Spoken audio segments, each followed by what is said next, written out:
हम लोग जो डिस्कस कर रहे हैं सीरीज वो है quality assurance of gamma camera and aspect, और उसका जो अभी इस सीरीज का चौथा लेक्चर है। और आज हम फोकस कर रहे हैं test of intrinsic flood field uniformity पे। ठीक है, तो हम लोग कल ये स्लाइड लास्ट में हमने डिस्कस किया था। कल का लास्ट स्लाइड था कि यूनिफॉर्मिटी जो है वो कब डिग्रेड होती है, और uniformity degrades with A change in the following parameters. तो ये फैक्टर्स जो थे, इसको दूसरे में भी बोल सकते हैं फैक्टर्स अफेक्टिंग यूनिफॉर्मिटी बेसिकली। सो ये पैरामीटर्स जो थे वो यूनिफॉर्मिटी को डिग्रेड करते हैं। ये एक इम्पॉर्टेंट क्वेश्चन था एग्जाम्स का और वाइवा का, जो हमने पूरा का पूरा डिस्कस किया था और यहाँ पे हमने एंड किया था। अब हम इससे आगे चल रहे हैं। हम फिर से एक बार रिकैप कर रहे हैं फंक्शनल क्या बोलते हो, जो block diagram of like gamma camera. और गामा कैमरा में भी स्पेसिफिकली हम लोग जो डिस्कस कर रहे हैं वो एंगर टाइप का सिंटिलेशन गामा कैमरा का जो बेसिक जो डायग्राम जो है, जिसमें की कंपोनेंट्स जो हैं, जो इलेक्ट्रॉनिक कंपोनेंट्स है, वो चीज़ें हमने डिपिक्ट करी है। इसमें कॉलीमीटर है पहले। फर्स्ट जब गामा या ये गामा फोटोन है, गामा फोटोन को सबसे पहले कौन मिलता है? कॉलीमीटर मिलता है। और कॉलीमीटर पे हम अलग क्लास करने वाले हैं, राइट। कॉलीमीटर का सिर्फ फंक्शन ये है कि वो गामा रेज को एक डायरेक्शन प्रोवाइड करता है, एक फिक्स डायरेक्शन देता है कि आपको इसी डायरेक्शंस में जाना है। ओके, सो यहाँ पे बेसिक पार्ट जो ये होता है कि जिद इसमें कॉलीमीटर्स में होल्स होते हैं, उसी होल्स के थ्रू जो है वो गामा रे अलाउड है पास करने के लिए। और ये एजम्पशन होता है कि जो बीच का जो सेप्टा जो होगा, मतलब होल के बीच का, दो होल के बीच में जो भी मटेरियल है वो लेड का मटेरियल, वो गामा रे को स्टॉप कर देगा यदि उधर से होकर क्रॉस करने की वो कोशिश करेगा तो, राइट। ओनली होल से होकर के जाएगा तो then only it will be detected, that is the assumption. हालांकि ये एजम्पशंस इन रियल लाइफ में वैलिड नहीं होता है।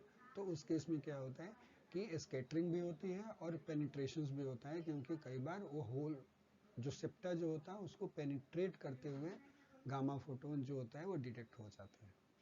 Okay fine. सो कॉलीमीटर के बाद उसको मिलते हैं यहाँ पे सोडियम आयोडाइड क्रिस्टल मिलते हैं। क्रिस्टल के साथ गामा फोटोन इंटरेक्ट करता है और गामा यहाँ इंटरेक्ट करने के बाद लाइट इमिट होता है। जो लाइट इमिट होता है वो फोटो मल्टीप्लाई ट्यूब है यहाँ पे। जो फोटो मल्टीप्लाई ट्यूब क्या करता है, उस लाइट एनर्जी को इलेक्ट्रॉन्स में कन्वर्ट कर देता है, या वोल्टेज ड्रॉप में वोल्टेज में कन्वर्ट कर देता है। एंड दैट वोल्टेज जो है उसको प्री एम्पलीफायर जो है वो एम्पलीफाई करता है, और उसको इतना ही एम्पलीफाई करता है जितना कि सिग्नल लॉस जो केबल से होकर के जो आगे के कंपोनेंट जो प्री एम्पलीफायर तक जो जा रहे हैं बेसिकली, वो वहाँ का जो सिग्नल लॉस जो है वो मेंटेन हो पाए। सो एम्पलीफायर को जो भी मिले वो ऐसा ही पल्स मिले जितना पल्स आपका फोटो मल्टीप्लाई ट्यूब से होकर के निकला था। फिर एम्पलीफायर क्या करता है? एम्पलीफायर जो है पल्स को सेव करता है, राइट, और एम्पलीफाई करता है, दोनों काम करता है। और पल्स की शेपिंग इसलिए ज़रूरी है कि ताकि वो रेडी हो जाए पल्स हाइट एनालिसिस के लिए, राइट। यहाँ से इस डिटेक्टर हेड जो है, ये पूरा का पूरा असेंबली जो है वो डिटेक्टर हेड के अंदर आता है। और डिटेक्टर हेड में ये जो डॉट, ये जो आपको दिख रहे हैं ना, ये कंपोनेंट्स, ये लेड से अगेन जो है सील्डेड होते हैं ताकि बाहर से कोई गामा फोटोन जो है वो इंटरेक्ट ना करे। ठीक है, only through collimator holes only it should interact. ठीक है, नाउ अब यहाँ पे देखोगे कि हाई वोल्टेज पावर सप्लाई जो है वो पीएम ट्यूब प्री एम्पलीफायर को दी जाती है, जो उनको रन करने के लिए, उनको काम करने के लिए ज़रूरी होता है। यहाँ से इस डिटेक्टर हेड से जो केबल निकल रहा है वो 3 तरह के सिग्नल निकलते हैं यहाँ पे। ये 3 सिग्नल जो हैं, एक जो है वो x है, दूसरा जो है वो y है और तीसरा जो है z है। तो ये x कोऑर्डिनेट का इंफॉर्मेशन देता है कि किस x पोजीशंस पे जो है इंटरेक्शंस हुआ था। यहाँ पे ये y कोऑर्डिनेट का देता है कि y कोऑर्डिनेट क्या है इंटरेक्शन पॉइंट का, गामा फोटोन जहाँ पे इंटरेक्ट किया था। और z जो है वो टोटल सिग्नल स्ट्रेंथ बताता है, राइट, कि एनर्जी कितनी थी, बेसिकली कितनी एनर्जी का गामा फोटोन जो है वो यहाँ पे डिपॉजिट हुआ। अब यहाँ के बाद एक देखोगे यहाँ पे कि ये जो था एक पल्स अर्थमेटिक था, एक सर्किल यहाँ दिखा रहा है पल्स अर्थमेटिक दिखा रहा है, और दूसरा सर्किट जो दिखा रहा है वो एनर्जी करेक्शंस का दिखा रहा है। पल्स अर्थमेटिक्स में क्या होता है, वही एक्स और वाई पोजीशन डिटरमिन होता है, और वही डिटरमिन होकर के एक्स और वाई का वैल्यू आता है, कोऑर्डिनेट का आता है। और प्लस जेड का सारे सिग्नल जितने केबल्स आते हैं और सबका सम्ड वैल्यू जो है हम लेते हैं तो जेड बन जाता है। तो ये पल्स अर्थमेटिक में 2 चीजें होती हैं, एक आपका एक्स और वाई की पोजीशन को डिटरमिन करना, और दूसरा जो है उसकी टोटल एनर्जी डिटरमिन करना। यहाँ के बाद सिग्नल जो है आप देखोगे कि जेड जो सिग्नल जो है वो पीएचए को जा रहा है, ठीक है। एक सिग्नल कहाँ गया, पीएचए को गया, और दूसरा सिग्नल जो है ये यहाँ एक्स वाले को भी वाई वाले में भी जा रहा है और एक्स वाले में भी जा रहा है। जो एनर्जी करेक्शंस कैसे होता है कि एक्स का जो भी वोल्टेज है वो जेड से डिवाइड कर देते हैं। मतलब एक्स का वोल्टेज मतलब एक्स में 2 कंपोनेंट हैं, एक्स प्लस और एक्स माइनस। तो x plus plus x minus का जो है वो डिवाइडेड बाई जेड हो जाएगा, और जेड से डिवाइड करते हैं। और यहाँ पे जो है y वाले में y प्लस और y माइनस, उसका जो भी सम जो आता है, रिजल्टेंट जो आता है उसको z से डिवाइड करते हैं, तो ये एनर्जी करेक्टेड पल्स हो जाता है, ठीक है। तो यहाँ से एनर्जी करेक्शन होता है। अब देखो यहाँ पीएचए के बाद देखना, पीएचए का सिग्नल जो है और एक्स वाई जेड का, यहाँ पे 3 कंपोनेंट है। एक जो है परसिस्टेंट ऑसिलोस्कोप है। ये परसिस्टेंट ऑसिलोस्कोप वो होता है जो कैमरा के ऊपर वो लगा होता है, जब देखते हो वो, या कैमरा के ऊपर पहले लगा होता था, नहीं तो साइड में जहाँ से आप बटन भी दबाते हो कई बार, राइट, जहाँ पे इमेज दिखता है उस टर्मिनल पे भी दिखता है, वो बार बार रिफ्रेश होते रहता है ऑटोमेटिकली, जैसे चलते रहता है। तो एक होता है जो परसिस्टेंट ऑसिलोस्कोप होता है, दूसरा जो है डिस्प्ले डिवाइस है, मतलब जहाँ पे इमेज जो होगा वो कंटिन्यूअसली डिस्प्ले होता रहेगा, और तीसरा जो है वो डाटा प्रोसेसर है, कि जहाँ पे डेटा जो है फर्दर उसकी प्रोसेसिंग होगी, या तो स्टोर करेंगे या इमेज डिस्प्ले करें, रिकंस्ट्रक्शन करें, लाइक सो ऑन, राइट। तो यहाँ पे देखो हर तीनों ही में, ऑसिलोस्कोप हो या डिस्प्ले डिवाइस हो या डाटा प्रोसेसर हो, ये तीनों में सिग्नल जो है एक्स भी जा रहा है, वाई जा रहा है, और पीएचए से एक सिग्नल जो है एनेबल करके जा रहा है। देखो यहाँ पे पीएचए का सिग्नल देखोगे, पीएचए से जा रही है, यहाँ एनेबल आ गया। फिर यहाँ पे डिस्प्ले डिवाइस में भी देखोगे तो एक्स भी आया, वाई भी आया और एनेबल भी आया, जेड। तीसरे में भी एक्स आ गया, वाई आ गया और पीएचए का एनेबल सिग्नल आ, ठीक है, राइट। तो यहाँ से जब सिग्नल चलता है एक्स और वाई पोजीशंस, तो यहाँ पे तो रहता है एक्स वाई पोजीशन डायरेक्टली उधर चला गया। पीएचए यदि एनेबल करेगा तभी जाकर के वो ऑसिलोस्कोप पे वो फोटोन, उसके लिए एक डॉट वहाँ पे जेनरेट होगा, मतलब इलेक्ट्रॉन जो है उस पर्टिकुलर एक्स वाई पोजीशंस पे जाकर के ऑसिलोस्कोप पे जाके हिट करेगा। जैसे हिट करेगा इलेक्ट्रॉन तो वहाँ पे जो है फॉस्फोरेंस होगा, परसिस्ट, मतलब जो लाइट जो होगी ना वो थोड़ी देर के लिए निकलेगी, राइट, ओके। पीएचए यदि यहाँ से सिग्नल नहीं पास हुआ, सिग्नल पास होने का मतलब पीएचए पल्स हाइट एनालाइजर है, और पल्स हाइट एनालाइजर पे यदि आपने सपोज करो कि 140 केवी टेक्नीशियम की इमेजिंग कर रहे हो और आपने एनर्जी दिया है ±10%, तो आपकी एनर्जी जो होगी 126 से लेकर के 156 के बीच में यदि एनर्जी आ रही है तो पीएचए बोलेगा एनेबल सिग्नल देगा, राइट। तो वही सिग्नल जो 126 से 154 के बीच में जो होंगे वो वही फोटोन्स जो होंगे उन्हीं के लिए एक्स और वाई पोजीशन पे जाके डॉट जनरेट होगा। ठीक है, तो वही चीज यहाँ पे परसिस्टेंट ऑसिलोस्कोप पे दिखेगा, इमेज बनता हुआ डिस्प्ले डिवाइस पे भी दिखेगा, और यहाँ पे जब इनेबल होएगा डाटा प्रोसेसिंग में तो उस डेटा को स्टोर कर लिया जाएगा एक्स वाई पोजिशन पे कि एक फोटोन आया, दूसरा आएगा तो वहाँ पे उसी एक्स वाई पोजिशन पे नेक्स्ट इंक्रीमेंट कर दिया जाएगा कि 2 आया, फिर 3 आया, फिर 4 आया, 5 आया, जैसे जैसे फोटोन्स बढ़ते जाएंगे उस पर्टिकुलर पोजिशन पे वहाँ पे करस्पॉन्डिंग पोजिशन पे इंक्रीमेंट होता जाएगा। So this is the basic functionality of gamma camera. ये भी नोट्स में हम पूछ सकते हैं एग्जाम में। ठीक है, तो कम से कम बेयर मिनिमम आपको इतना एक्सप्लेन करना है।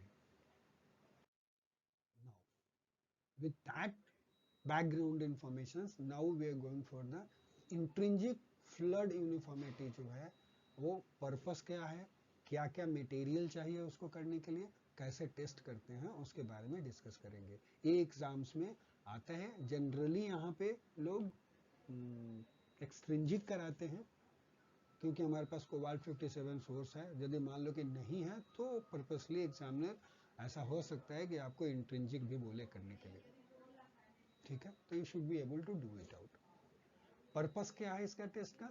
To test the intrinsic response of a scintillation camera to a spatially uniform flux of incident photons over the field of view using a symmetric मतलब centered energy window over the photopic.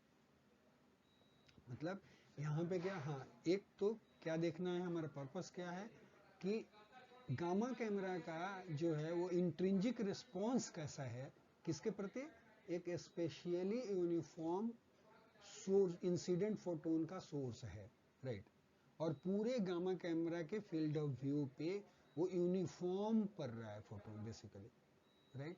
तो हमारा gamma camera जो है वो कैसे respond कर रहा है उस चीज को, राइट। और यूजिंग क्या, एक सिमेट्रिक विंडो रखना है, एसिमेट्रिक नहीं रखना, सिमेट्रिक विंडो रखना है। मतलब यदि हमारा 140 केवी का यदि फोटोन टेक्नीशियन के लिए कर रहे हैं तो पिक जो होना चाहिए वो 140 पे होना चाहिए और प्लस माइनस दोनों तरफ बराबर होना चाहिए, 10% नीचे भी 10% उधर भी। लाइक 140 प्लस माइनस 10% करोगे तो 140 126 से 154 के बीच का आ जाएगा। तो ये आपको एनर्जी सेटिंग करनी है। तो उस केस में कैसा रिस्पॉन्स आता है, मटेरियल क्या क्या चाहिए उसके लिए, तो उसके लिए चाहिए आपको पॉइंट सोर्स, उसकी एक्टिविटी कितनी होनी चाहिए, 10 से 20 मेगाबेक्यूरेल, मतलब 0.3 से 0.5 मिलीक्यूरी, मतलब 0.5 मिलीक्यूरी से less, okay. Of technetium 99M in a solution in a suitable container mounted in the source holder, right? Source holder में वो एक्टिविटी होना चाहिए। यहाँ पे लोग बोलते हैं कि पॉइंट सोर्स बनाओ, तो पॉइंट सोर्स उसका वॉल्यूम जो होना चाहिए इस एक्टिविटी का लेस देन 0.1 ml, 0.1 था, 1 ml, लेस देन 1 ml था, हाँ less than 1 ml, less than 1 ml, yes less than 1, less than 1 ml, 0.1 था, 0.1 होगा सर, हाँ हाँ 0.1 होगा, 2 ml की सिरिंज आती है, 1 हाँ हाँ ml 0.1 ml 0.1 होगा, ठीक है, लेस देन 0.1 ml होगा, ठीक है। वो गलत हो सकता है कि वो टाइपो एरर हुआ, लेस देन 0.1 ml होना चाहिए क्योंकि पॉइंट सोर्स बिल्कुल छोटा होगा, हाँ करेक्ट, ठीक है। सो 0.1 ml में होना चाहिए। काउंट रेट जो होना चाहिए उसका, count rate should not be greater than 30,000 count पर सेकेंड, या right, with the manufacturer default PHA window. मतलब जो भी मैन्युफैक्चरर ने पीएचए विंडो जो सेट किया है, जैसे मान लो कि वो प्लस माइनस 10% पे बोल रहा है करने के लिए इंट्रिंजिक, तो उस केस में ये जो काउंट रेट जो होना चाहिए वो 30,000 काउंट्स पर सेकेंड से ज़्यादा नहीं होना चाहिए, right. Source mounting for point source, मतलब बेसिकली ये मटेरियल में बता रहा है कि ऐसा मटेरियल होना चाहिए कि हम जहाँ पे हम सोर्स को माउंट कर सकें। लेड मास्क, लेड मास्क की ज़रूरत पड़ती है कि कई बार वो जो एज पैकिंग इफेक्ट आते हैं कुछ में, तो उसके उस सिस्टम पे हम डाल सके, ऐसा अवेलेबल है। तो नहीं है तो जो भी मैन्युफैक्चरर का रिकमेंडेशन है, आजकल वो लोग वो एरिया कट ही कर देते हैं कि जो एज पैकिंग का जो पहले आता था इफेक्ट, अब आजकल वैसा नहीं आता है। जब वो एनालिसिस करते हैं तो इलेक्ट्रॉनिकली प्रोबेबली वो लोग कट ऑफ कर देते हैं। अदरवाइज पहले आता था तो वो क्या करते थे कि एज पे ना उसको लेड लगा देते थे चारों तरफ, तो उसमें आ, ऐसा होता था जैसे मान लो कि ये आपका हेड, ये गामा कैमरा का हेड है, तो फोटोन जब फॉल करता था ना, तो इधर जो कॉर्नर पे जो आते थे ना, ये जो फोटोन पड़ते थे, तो लाइट जो था वो कॉर्नर से रिफ्लेक्ट होकर के इधर की तरफ ज्यादा आ जाता था, कॉर्नर में एज की तरफ, एज की तरफ ज्यादा लाइट दिखता था। तो ये क्या होता था, ये वाला एरिया जो जो इधर की तरफ जो बनेगा,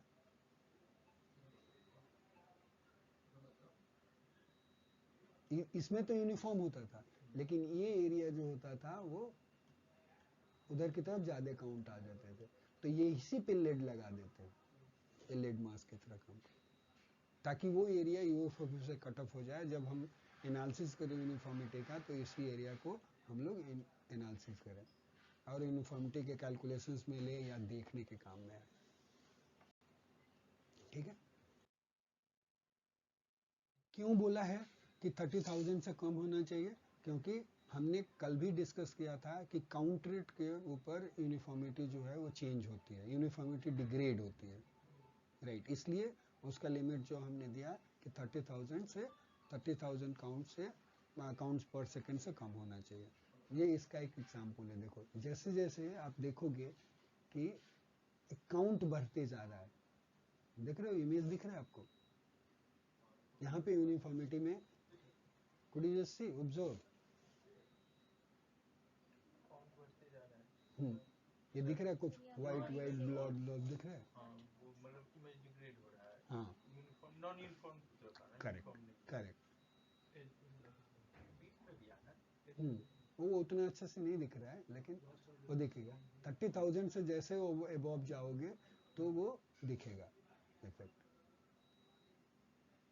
क्या लिख रहा है यहाँ पे, change in uniformity at high count rate, intrinsic technetium 99 m image of 4 million counts were acquired with a 20% energy window for different source activities, producing a different count rate given under each image. A count rate जो दिया है, with increasing count rate uniformity deteriorates above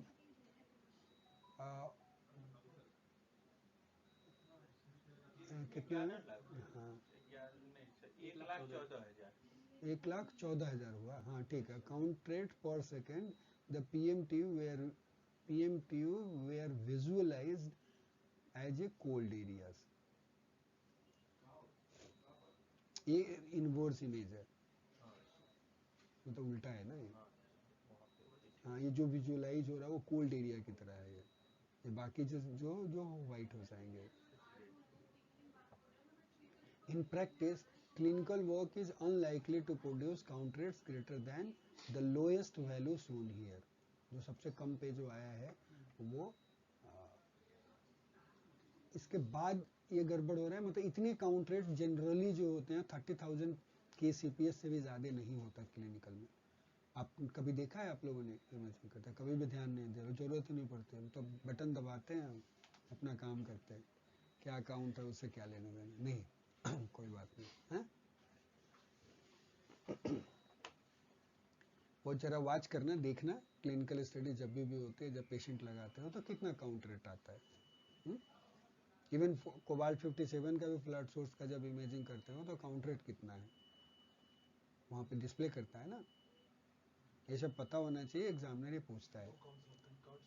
हाँ, count rate आता है वहाँ पे display होता है, ये चीज़ें एग्जाम्स में पूछते हैं लोग वाइवा में, सब जगह में 51 क्या, सारी दुकान में दिखेगा, कोई भी दुकान ऐसी नहीं है जहाँ ना दिखे काउंट रेट कितना आता है।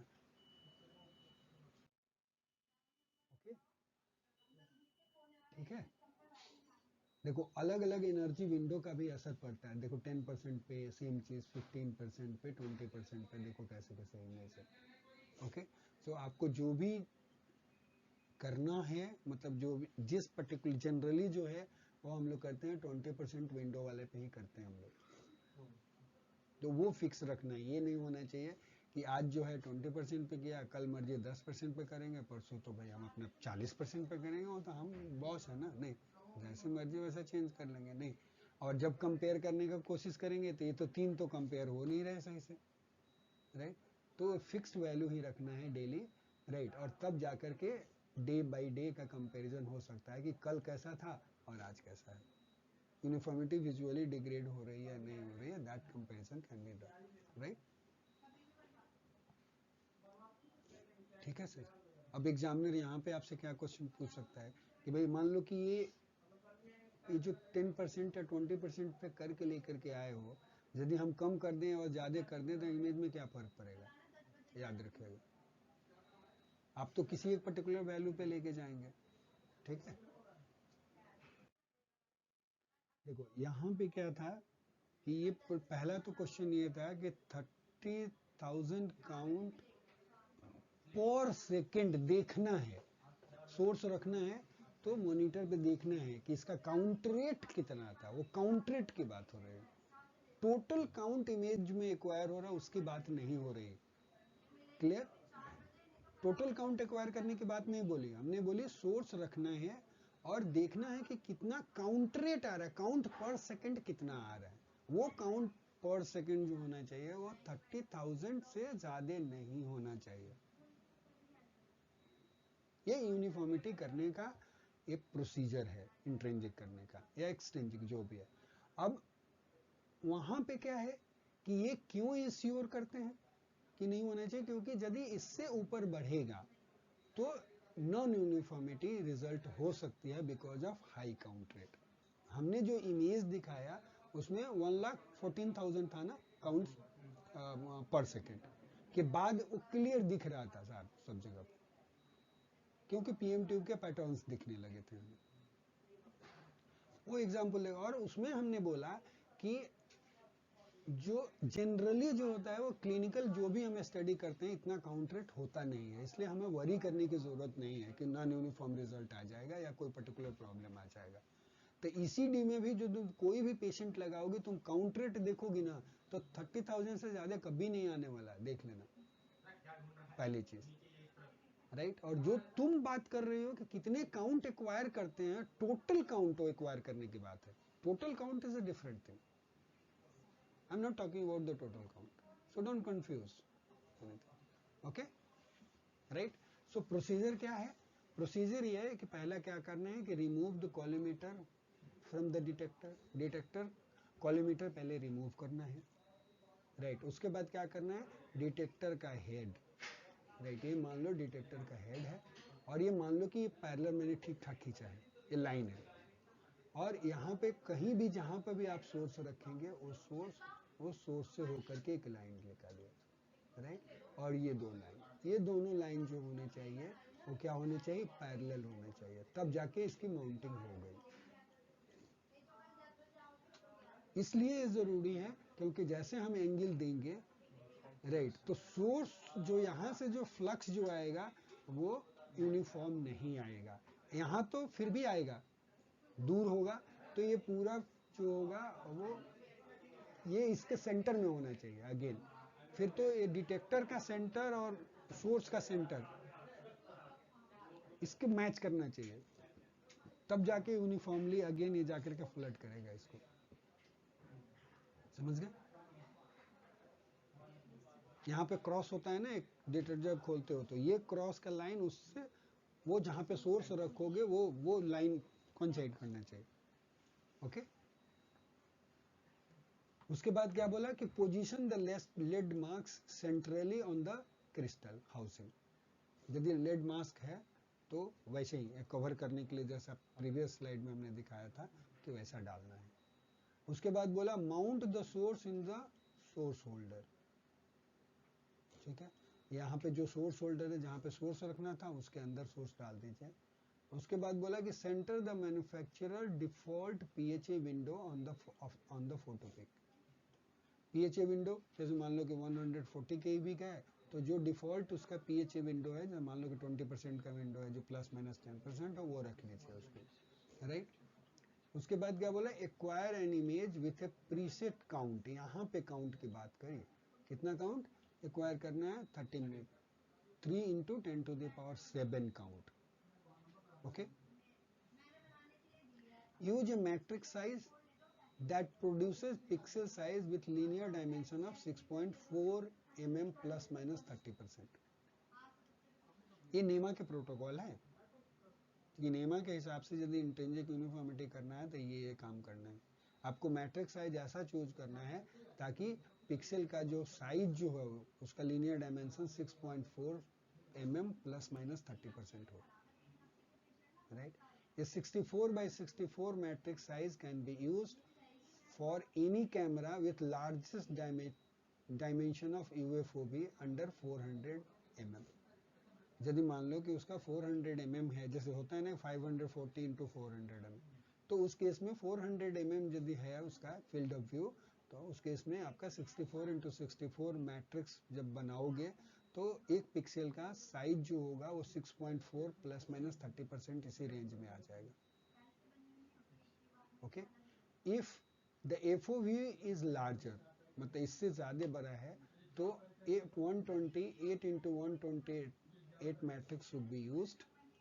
The chosen preset count should result in about 10,000 counts in the center pixel।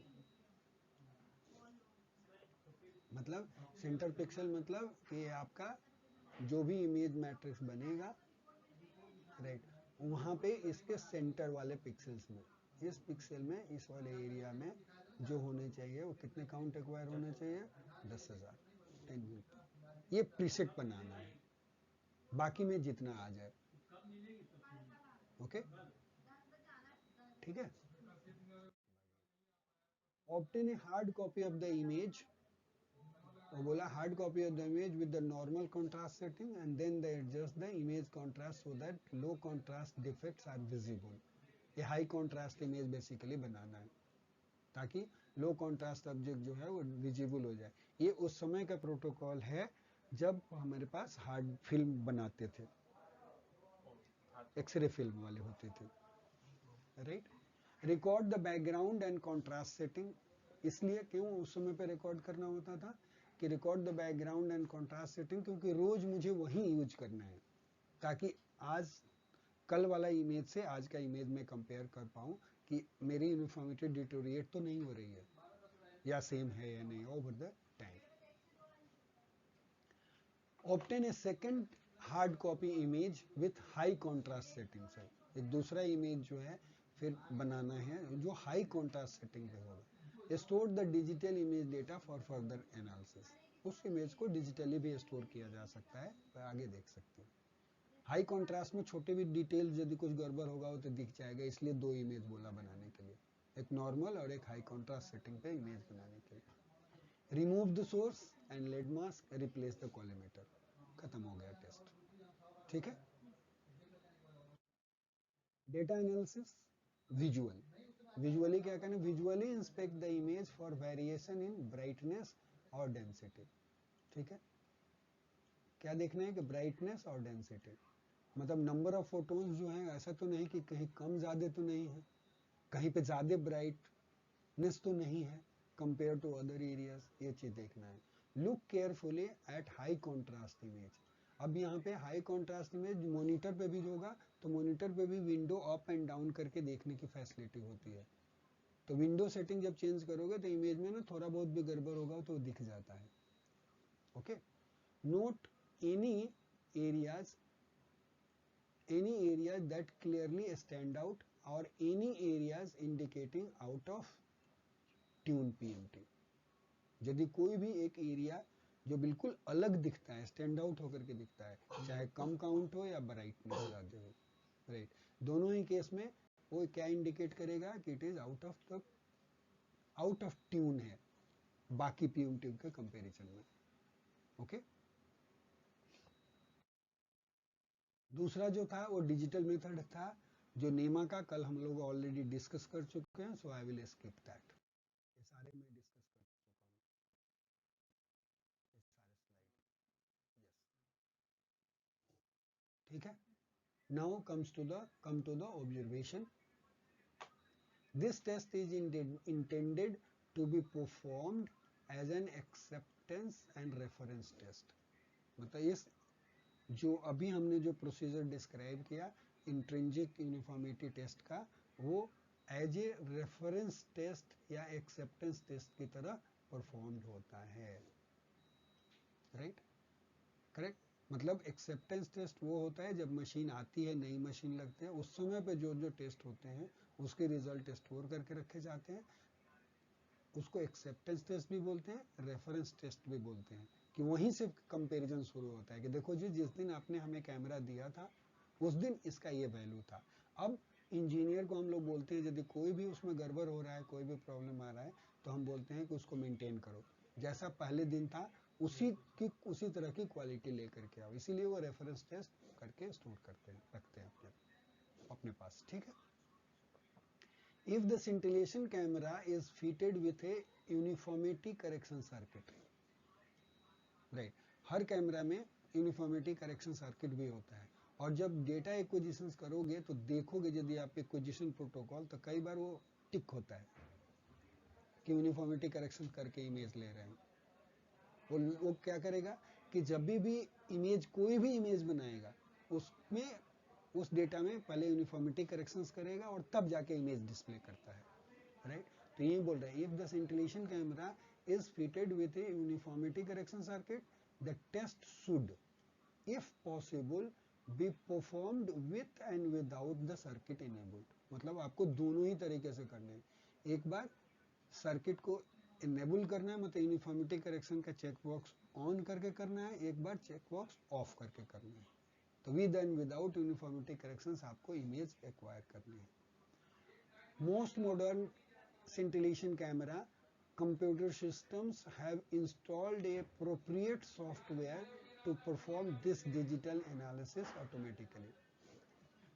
मतलब बहुत सारे ऐसे हैं कंप्यूटर सॉफ्टवेयर जो डिजिटल एनालिसिस जो है, जो कितनी परसेंट इंटीग्रल और डिफरेंशियल यूनिफॉर्मिटी कैसे कैलकुलेट होती है या उसको कैलकुलेट करने के सॉफ्टवेयर होते हैं, और सब पे लगभग हमारे जितने भी आप कैमरा देखोगे सब पे इंटीग्रल यूनिफॉर्मिटी डिफरेंशियल यूनिफॉर्मिटी जो है वो डिस्प्ले होती है, तो उसके लिए सॉफ्टवेयर अवेलेबल है, ऑटोमेटिकली वो कैलकुलेट करके रिजल्ट दे देता है। It can be accomplished more laboriously with a printout of counts in each pixel of the matrix. हाँ, यदि मान लो कि नहीं भी है तो बेसिकली हमें हर पिक्सल का काउंट चाहिए, तो हम चाहे तो कैलकुलेट कर सकते हैं, और वो मेथड मैंने ऑलरेडी एक्सप्लेन किया है कि इंटीग्रल यूनिफॉर्मिटी कैसे कैलकुलेट करते हैं और डिफरेंशियल कैलकुलेट कैसे करते हैं। जिसको जानने का इच्छा हो तो अपना पहले का वीडियो देख सकते हैं, टाइम और एनर्जी हो तो, ठीक है। दूसरा थर्ड मेथड जो है वो है डिजिटल एनालिसिस का, कि फॉलो द मैन्युफैक्चरर्स रिकमेंडेशंस। मतलब मैन्युफैक्चरर भी कई बार वो गाइडलाइन प्रोवाइड करता है कि भाई आपको ऐसे इमेज एक्वायर करना है हमारे सिस्टम में, राइट, इतनी ही एक्टिविटी होनी चाहिए, इतना दूर पे पॉइंट सोर्स होना चाहिए, राइट। वो एक्चुअली जो प्रोटोकॉल हमने अपना बताया आपको उस तरह से उसका भी एक पर्टिकुलर प्रोटोकॉल होगा कि ऐसे ऐसे करके इंट्रिंसिक यूनिफॉर्मिटी परफॉर्म होना चाहिए, तो आपको परफॉर्म करना है। फिर उसमें वो पास और फेल का भी देता है, एक्सेप्टेंस क्राइटेरिया भी होता है, एंड दैट्स व्हाई वी से follow the manufacturer recommendations. This is the third method है डिजिटल एनालिसिस का, ठीक है जी। इंटरप्रिटेशन ऑफ द रिजल्ट, कैसे इंटरप्रेट करना है रिजल्ट। सो इंटरप्रिटेशंस में क्या है, compare the image obtained at acceptance testing with the image acquired by the manufacturer at factory। देखो जब गामा कैमरा शिफ्ट होता है तो फैक्ट्री में वो सारी चीज चेक करके तब हमारे पास भेजते हैं, तो उनके पास एक फैक्ट्री पे भी जो इमेज जो यूनिफॉर्मिटी का टेस्ट हुआ होगा उनके पास इमेज होता है, तो वो बोल रहे हैं कि वहां से चला गामा कैमरा, रास्ते में आया, रास्ते में हो सकता है ड्यूरिंग ट्रेवलिंग ट्रांसपोर्टेशन कोई उसमें प्रॉब्लम आ जाए, तो इसलिए यहाँ पे आता है, फिर हम लोग रीअसेंबल करते हैं ना, वहां से खोल खोल करके फिर लगाते हैं, उस दौरान कुछ गड़बड़ हो सकता है। लेकिन यहाँ पे जब वो काम करने के लिए रेडी हो गया गामा कैमरा, तो जो फैक्ट्री में जो इमेज जो हुआ था, जो डेटा एक्वायर्ड था, वही डेटा यहाँ पर भी मैच होना चाहिए। तो आप क्या करोगे कि यहाँ का रिजल्ट फैक्ट्री वाले से कंपेयर करोगे, पहली चीज, या और by his representative at installation, या जहाँ पर भी कहीं और जगह पे इंस्टॉलेशन हुआ हो, राइट, वहाँ का वैल्यू हो, उससे भी आप कंपेयर कर सकते हो। वो जहाँ का बताया बेसिकली मैन्युफैक्चरर, कि भाई देखो जी, आप इंडिया में हम यहाँ पे कैमरा लगा हुआ, वहाँ पर भी यही वैल्यू आता है और ऐसे ही कैमरा हमारा काम करता है, ठीक है, उससे भी आप कंपेयर कर सकते हो। Compare the images acquired at routine testing with the reference image acquired at the acceptance testing. मतलब एक्सेप्टेंस टेस्टिंग जिस दिन हमने अपना गामा कैमरा खरीदा था, उस दिन जब आया तो वहाँ पे हमने एक यूनिफॉर्मिटी का इमेज एक्वायर किया, ये इमेज जो है वो एक्सेप्टेंस टेस्टिंग के टाइम का इमेज है, और अब आज एक्वायर कर रहे हो, राइट, आज का टुडेज इमेज, ये दोनों को कंपेयर करना है basically, today versus acceptance. Okay, acceptance testing का इमेज इसलिए रखा जाता है, उसकी वैल्यूज, यूनिफॉर्मिटी की वैल्यू इसलिए रखी जाती है, उस दिन कितना परसेंट इंटीग्रल और डिफरेंशियल यूनिफॉर्मिटी था, और आज कितना इंटीग्रल और डिफरेंशियल यूनिफॉर्मिटी है। If you compare in terms of आपका क्वांटिटेटिव करना है तो, नहीं तो विजुअली वो इमेज चाहिए, इंप्रेशंस आप कंप्यूटर में स्टोर कर सकते हो और अपना ले लो, फिर दोनों को कंपेयर कर सकते हो, ठीक है जी, विजुअल था, राइट। मेथड 2 और 3 में का एनालिसिस जो था वो नेमा का था, right. The values of the NEMA integral and differential uniformities for the UFOB and CFOB obtained at acceptance testing should be compared with the manufacturer's published specification specification for the system tested and the worst case values। ये बोला कि जो नेमा का जो भी value आपने integral और डिफरेंशियल यूनिफॉर्मिटीज के जो वैल्यू जो आपने कैलकुलेट करे हैं यूएफओबी और सीएफओबी पे आज के तारीख में जो भी है, right, obtained at acceptance testing जो है, उसको एक्सेप्टेंस टेस्टिंग के टाइम पे जो नेमा का वैल्यू है इंटीग्रल, और उसको किससे कंपेयर करना है, जब इन्होंने सामान बेचना था उस समय एक टेक्निकल स्पेसिफिकेशन देते हैं, वो बोलते हैं कि इतना वैल्यू तो मेरे गामा कैमरा का है, वर्स्ट केस में ये वैल्यू इतना हो सकता है, तो उससे कंपेयर करना है, ठीक है, okay fine.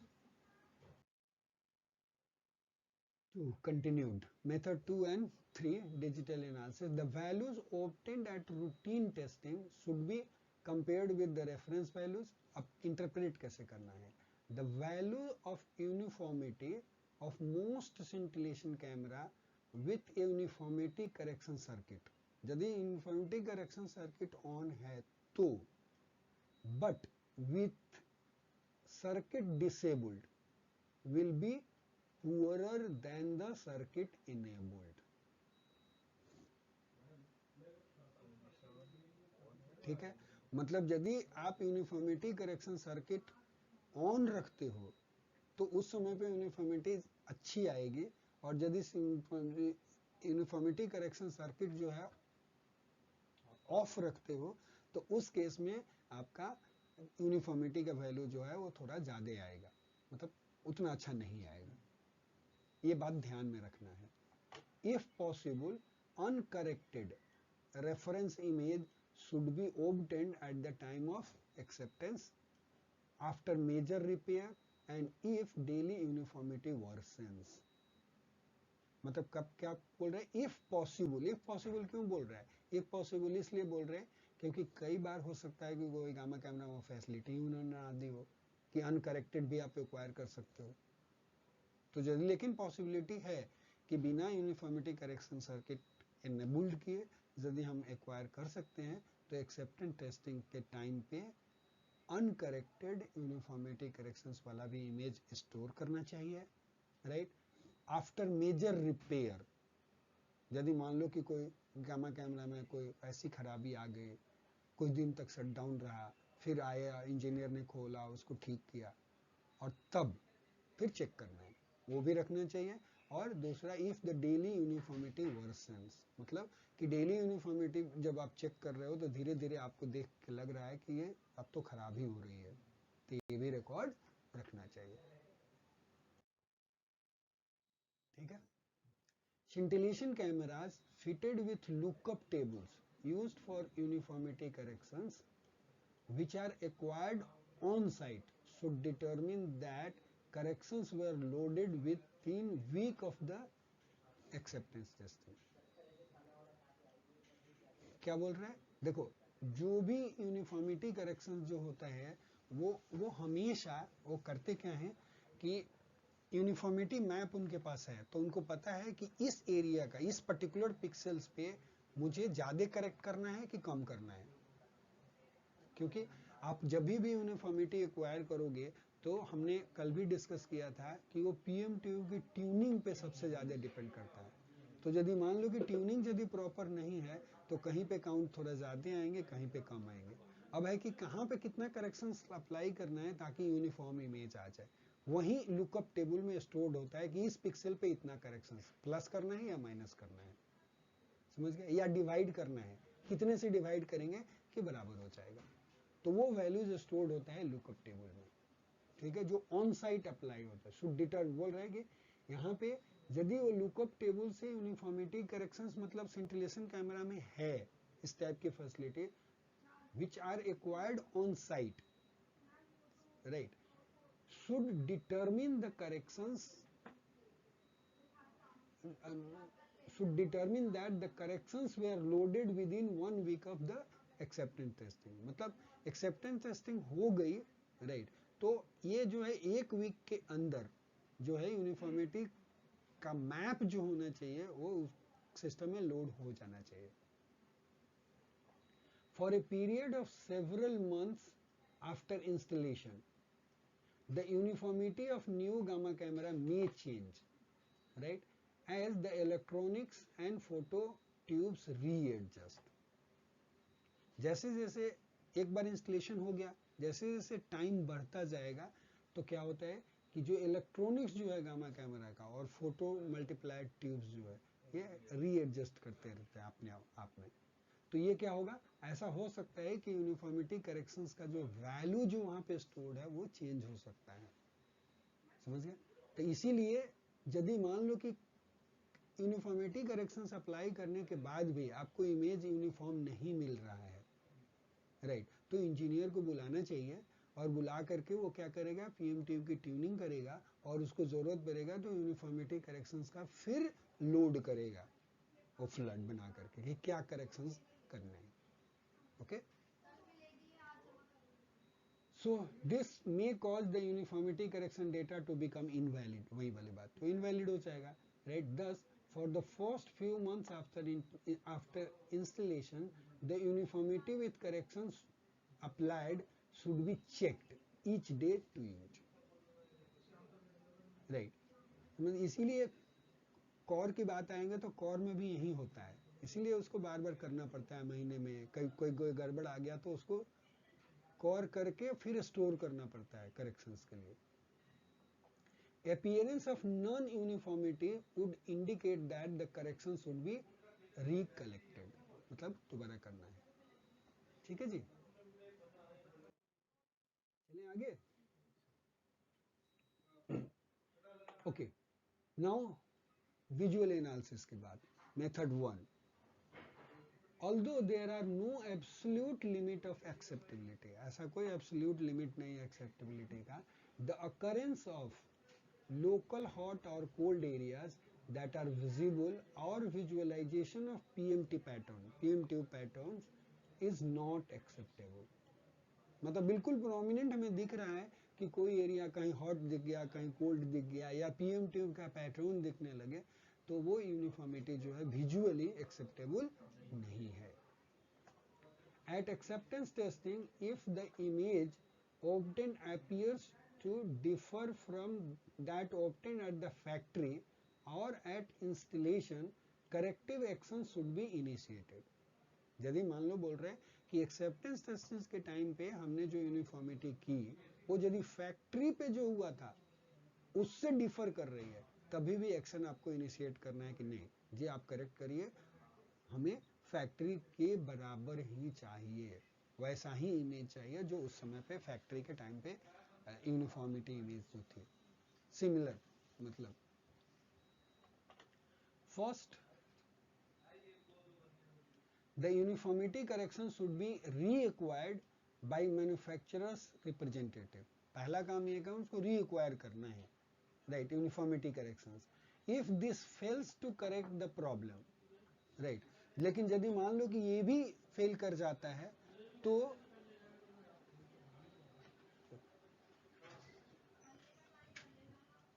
if this fails to correct the problem, right, further action should be initiated by the manufacturer's representative.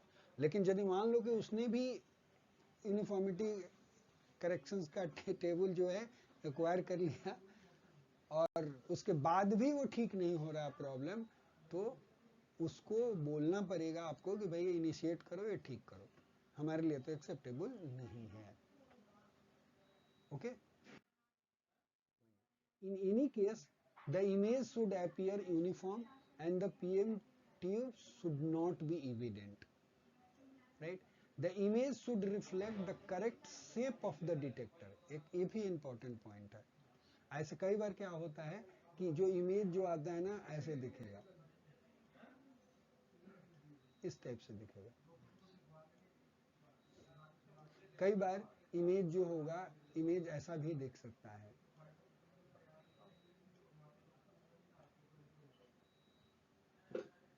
आप समझ जाए, इधर की तरफ बल्ज हो जाएगा, बाहर की तरफ बल्ज हो जाएगा, correct?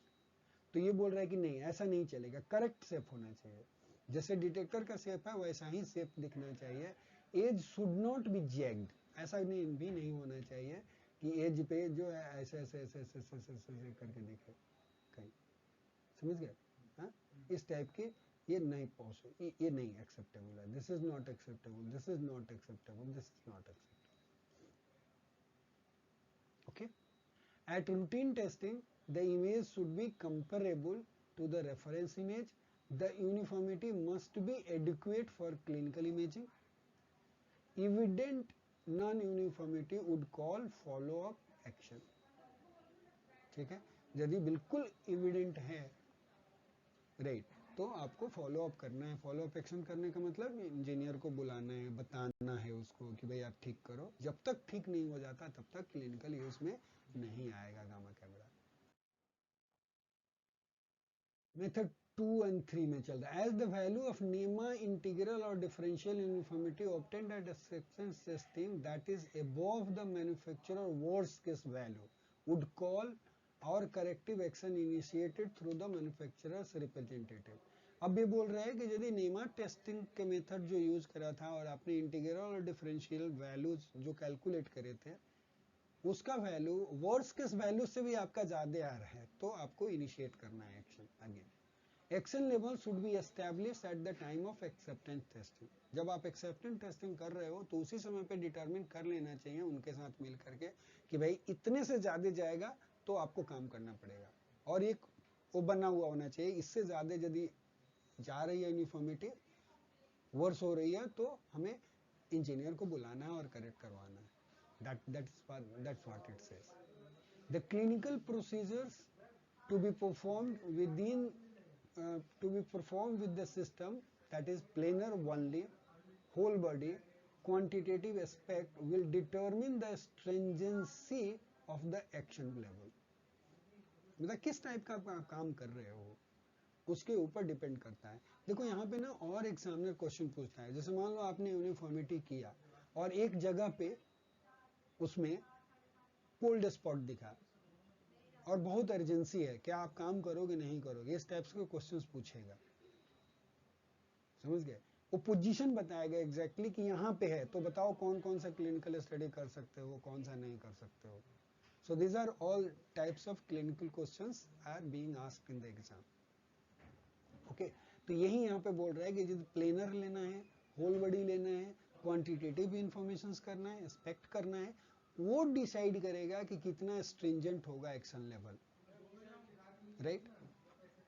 If these action levels are exceeded at routine testing, the routine testing में वो action level से ज़्यादा वैल्यू आ रहा है, तो follow up action should be initiated, right? The first step would be to reacquire the correction field flood data. उसके बाद वो reacquire करेगा, फिर भी ठीक नहीं हो रहा तो उसको बुलाना